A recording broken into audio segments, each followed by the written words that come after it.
उधर में कहा सर्कस चल रहा है। हम पूछने आए हैं मदारी कौन है, डमरू कौन बजा रहा है। अजय भैया ने कहा कि सर्कस चल रहा है, समझ नहीं आ रहा भैया। डमरू बजा रहे हैं दिल्ली में गांधी खानदान के लोग, मदारी दुबई में बैठा है, खेला छत्तीसगढ़ में चल रहा है। कल शाम को देखे कि एक सज्जन ने इंटरनेट पर गलती धूम मचाई है, दुबई से नई समाचार लाई है इंटरनेट की दुनिया। और उस व्यक्ति ने कहा कि भूपेश बघेल को महादेव ऐप के संरक्षण के लिए 500 करोड़ रुपया दिया है। जिस व्यक्ति ने वो सरेआम कह रहा है। सुबह सुबह भूपेश जी का वक्तव्य आया कि मैं व्यक्ति को जानता नहीं। फिर मैंने कल रात को एक पत्रकार का और वीडियो देखा। उस पत्रकार ने भूपेश जी से पूछा, भूपेश जी रायपुर के देभर परिवार को जानते हो? भूपेश जी थोड़ा शर्माए, फिर मुस्कुराए, फिर कहा हाँ भैया उनको भी जानता हूँ, तुमको भी जानता हूँ। अब ये परिवार कौन है? अरे भैया मुस्कुरा रहे, ये परिवार वो है जिसने छत्तीसगढ़ में शराब का घोटाला किया है 2000 करोड़ रुपया। तो भूपेश जी जिसको नहीं जानते उससे 500 करोड़ का घोटाला करते हैं, जिसको जानते हैं उससे 2000 करोड़ का घोटाला करते हैं, इसलिए नंबर 2 पर है।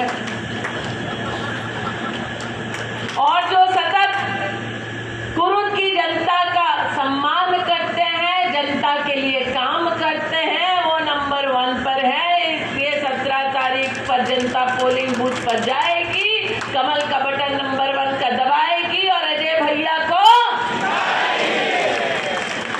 भैया तुम तो जीत रहे हो, हमको क्या बुलाए? भैया के वहम है चुनाव होगा तो दिल्ली पहुंच जाएगा कि बाकी सारा काम छोड़ो, मेरे चुनाव में आओ।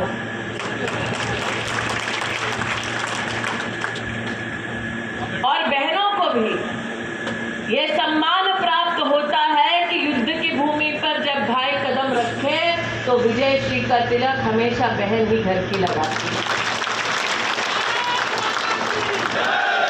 लेकिन आज मैं इस भ्रम में नहीं हूं कि मैं मात्र अजय जी के चुनाव में आप सबको संबोधित करने आई हूं। मेरा विश्वास है कि आपका वोट, आपका आशीर्वाद, आपका सहयोग अजय चंद्राकर जी को जाएगा। आज मैं छत्तीसगढ़ की उस पुण्य जनता से बात करने आई हूं जो इस मंच से हम सबको सुन पा रही है। सर्कस किसका, मदारी कौन, डमरू कौन बजा रहा है? आप सोचिए, नरेंद्र मोदी का संस्कार देखिए। उज्जैन में महाकाल जी का कॉरिडोर बनवाया, काशी विश्वनाथ का कॉरिडोर बनारस में बनाया, 4 धाम की यात्रा सुलभ करवाई। और आज छत्तीसगढ़ के भ्रष्टाचारी मुख्यमंत्री एक नौजवान से कहते हैं कि महादेव के नाम का दुरुपयोग करो और सट्टा का बाजार चलाओ। अरे भैया गंगा जल के अपमान की बात करते हैं, ये तो सत्ता में रहकर सट्टा का खेल महादेव का नाम इस्तेमाल करके करता है। मैं स्तब्ध हूं कि इस व्यक्ति ने कल रात दुबई से ये कहा कि मैंने दिए हैं भूपेश बघेल को 508 करोड़ रुपया। अरे भैया लोग छत्तीसगढ़ को कांग्रेस का एटीएम कहते हैं, एटीएम में पैसा कहां से आ रहा है ये कल पूरी दुनिया ने जान लिया। पाप का पैसा है ये। गरीब परिवारों के नौजवानों को भ्रमित करके, गरीब परिवारों में जो एक रोटी कमाने वाला होता है उसे भ्रमित करके, उसकी मेहनत की मजदूरी के पैसे से उसको सट्टा बाजार में भ्रमित करके, सट्टा के खेल में लिप्त करके, उसकी मेहनत के पैसे को अय्याशी में उड़वा के वो पैसा दुबई जाता है। दुबई के बाद वो भूपेश बघेल के पास आता है। ये बड़ा गंभीर आरोप है भारत के लोकतंत्र में। हमारे राष्ट्र के इतिहास में पहली बार कांग्रेस पार्टी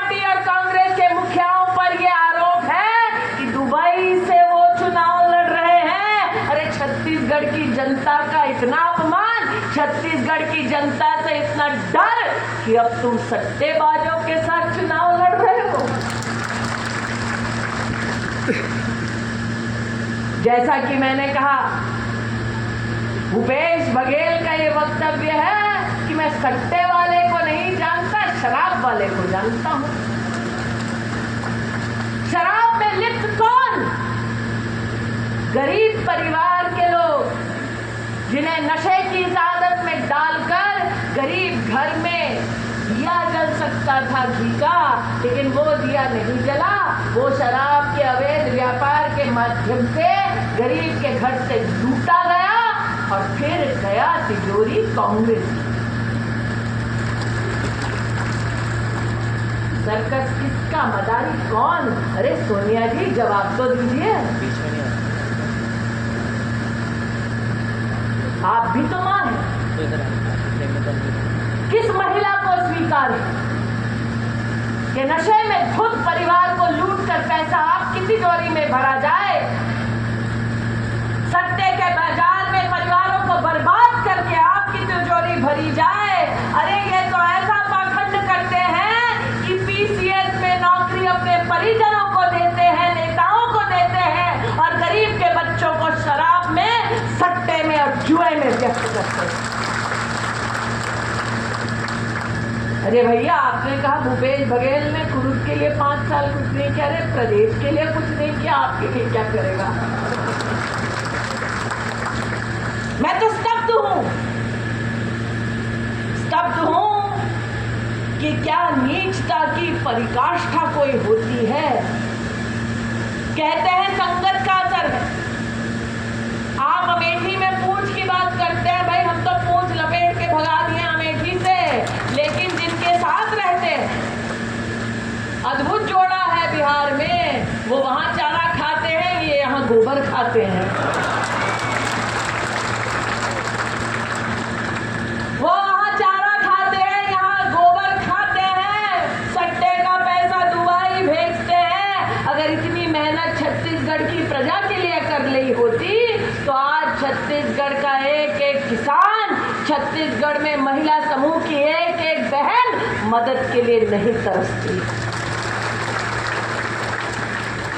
आज अजय भैया ने अपने वक्तव्य में कहा 13,000 करोड़ के कर्जे की बात कही। अरे प्रदेश में महिला समूह की मदद नहीं कर पाते, वहां मोदी ने पिछले 6 सालों में पूरे देश में 9 करोड़ बहनों को समूह के माध्यम से 5.5 लाख करोड़ रुपया बैंक के खाते में भिजवा दिया है। किसानों को देश भर में 11 करोड़ किसानों को सालाना 6,000 रुपया खाते में भिजवा दिया है। यहाँ धान की खरीद करने का भी तमाशा किया गया। बघेल जी बोले देखो देखो पैसा हम देते हैं। अरे 2200 रुपया दे मोदी। मजा करे बघेल, मेहनत करे मोदी, फोटो खींचे,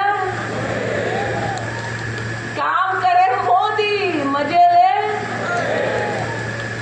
इसलिए आज अजय भैया ने जिस गारंटी की बात कही है, बड़े भाई की वो गारंटी आपके पास लाई हूँ। 17 तारीख को पोलिंग बूथ पर जाओ, कमल का बटन दबाओ, अजय भैया को जिताओ, भाजपा की सरकार बनाओ और 21 क्विंटल धान की एक मुश्त 3100 रुपया पाओ। आज मोदी की गारंटी लेकर आई हूँ कि 17 तारीख को पोलिंग बूथ पर जाओ, कमल का बटन दबाओ, अजय भैया को जिताओ, भाजपा की सरकार बनाओ और तेंदुल संग्राहकों के लिए एक बोरी के लिए 5500 रुपया पाओ।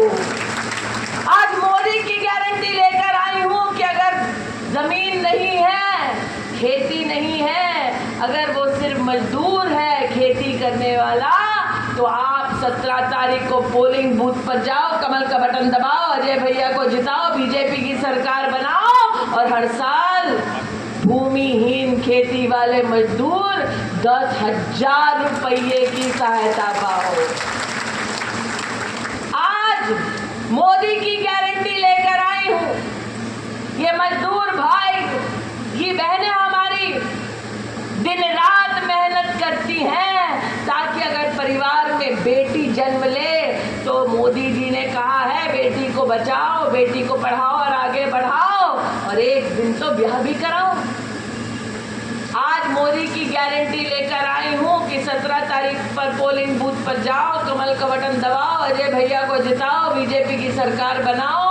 बीपीएल परिवार में अगर बेटी जन्म ले तो 1.5 लाख रुपये का प्रशस्ति पत्र सर्टिफिकेट पाओ। अब बहनें सोच रही हैं भैया सब कुछ दीदी को दे दोगी, बिटिया को दे दोगी, भाइयों को दे दोगी तो सास और बहू का क्या होगा। अब ये बतलाओ एक घर में कितनी बहू है? सास अगर एक है तो कितनी बहुएं हैं? 2 है, 3 है? सास को मिलके 3 ब्याहता बहनें हो गई एक घर में, हो गई ना। बहनें तो सारी सर हिला रही हैं, भाई साहब थोड़े चिंतित हैं। भाई साहब सोचे ससुराल में भी जो साली साहब ब्याही हैं तो उनके भी तो अपने अपने मायके में, ससुरालों में, हर घर में कम से कम 7 बहू मिलके 3 ब्याहता औरतें तो है। ठीक है, तो मोदी की क्या गारंटी है? 17 तारीख को पोलिंग बूथ पर जाओ, कमल का बटन दबाओ, अजय को जिताओ, बीजेपी की सरकार बनाओ और ब्याहता बहनें साल में 12,000 रुपया पाओ। एक मिनट। अब घर की औरत जब भैया बैठ के हिसाब किताब करती है तो ऐसे थोड़ी ना 12,000 के लिए ताली बजाएगी। वो तो ये सोचेगी घर में और ब्याहता औरतें कितनी, सही है। तो अगर ब्याहता औरत घर में 3 हो, सास और 2 बहू मिल के, तो कितना हो गया साल का? 36,000। और 5 साल का कितना हो गया?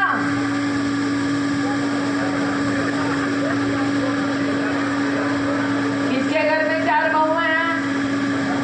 अरे भैया मुझे धमतरी में एक काका मिले, उनकी 5 बहुएं हैं।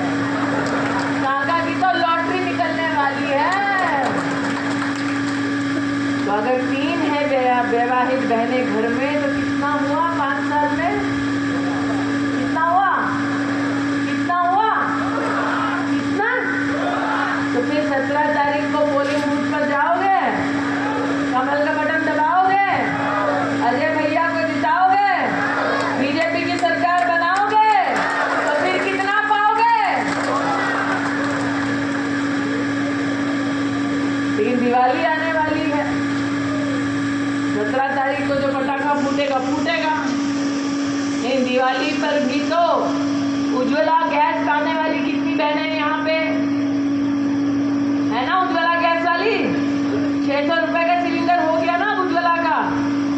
तो अब नरेंद्र मोदी की गारंटी है उज्ज्वला का, उन्होंने सिलेंडर 600 रुपए का बोल दिया है। लेकिन एक और गारंटी दी है कि 17 तारीख को पोलिंग बूथ पर जाओगी, कमल का बटन दबाओगी, अजय भैया को जिताओगी, भाजपा की सरकार बनाओगी ना तो 500 रुपया में सिलेंडर पाओगी।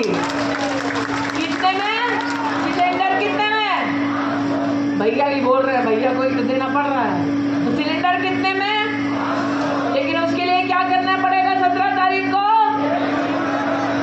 बटन किसका है? कमल का बटन। और प्रत्याशी कौन है? प्रत्याशी कौन है? सुनाई नहीं दिया। प्रत्याशी कौन? प्रत्याशी कौन?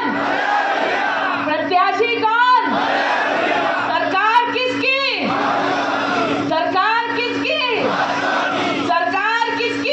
तो बोलो भारत माता की। अभी भी थोड़ा बाकी है। अब उज्ज्वल वाली बहनें कितनी है ये बता दिया, किसान भाई कितने हैं ये बता दिया, कमल का निशान कितना है ये बता दिया, अजय भैया कौन है ये बता दिया।